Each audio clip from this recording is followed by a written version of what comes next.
Yeah, I figured I'd throw together a little video for you just because I recall when I started messing with this one, it was same cylinder, same saw.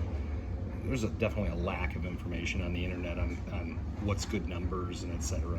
So anyway, just show you what I did so you'll know what you can get away with and probably what you can already. So the exhaust port, you can open it really wide. It doesn't, I had no problems. I have already run this and the exhaust roof is quite flat and it's quite a bit wider as you can see, and it's fine. No ring snagging, nothing like that. It's perfectly fine. I did end up grinding a little off the bottom of this one just because there's so much skirt, because I was just trying to avoid any ring catching or anything like that. So you can get away with it if you want to make it wider. I never intended to make it as flat as I did, but sometimes I'm sure you're aware you get carried away when you're doing it, and when you're trying to blend it. Regarding inside of here, the intake, I think based on what I saw, you're going in a better direction than I did, because I put mine flat, just tried to use what was considered standard numbers, right around 40 degrees in crankcase compression, 154 on the intake, and it spit fuel out, and right after it would shoot the fuel out, there'd be a shot of exhaust would actually come out of it. So I believe you're going in the right direction on that. Just to test the theory, I did not, I was going to taper mine too to do what you're thinking, which is just kind of keep the the velocity up. But if I had to do it over again, I probably wouldn't do anything more than just smooth out some rough spots in the intake and leave the intake totally alone, wouldn't touch it, take it off the piston. So where it stands now was at 154. I put it to 138.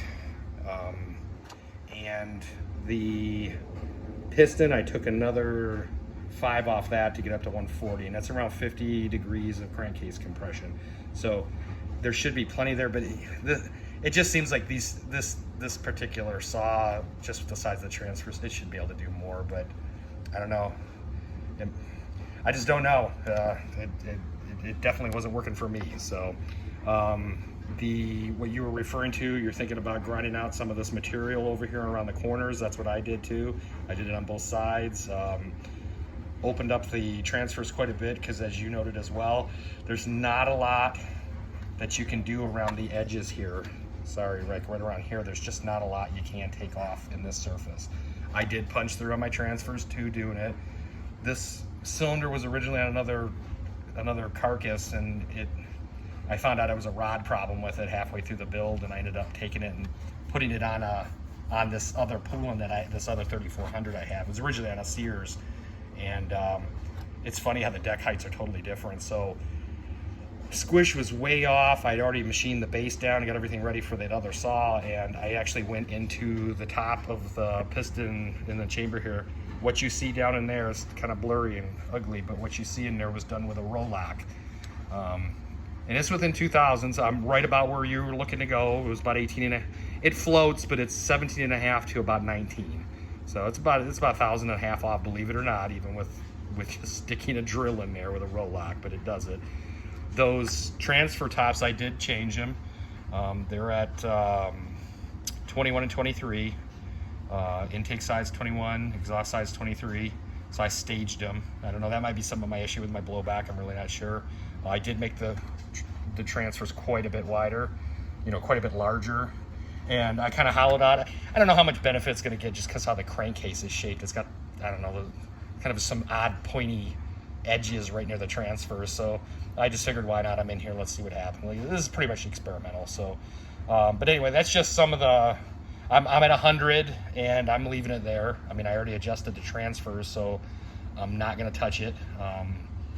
So I'm like I said, 21, 23, 100 on exhaust, because all my reading, again, I haven't really run the saw on any wood, is that these lack torque. So figure give it whatever we can. So there you go. So hopefully that just gives you some food for thought. That's maybe a little bit better than just writing it down or a comment. So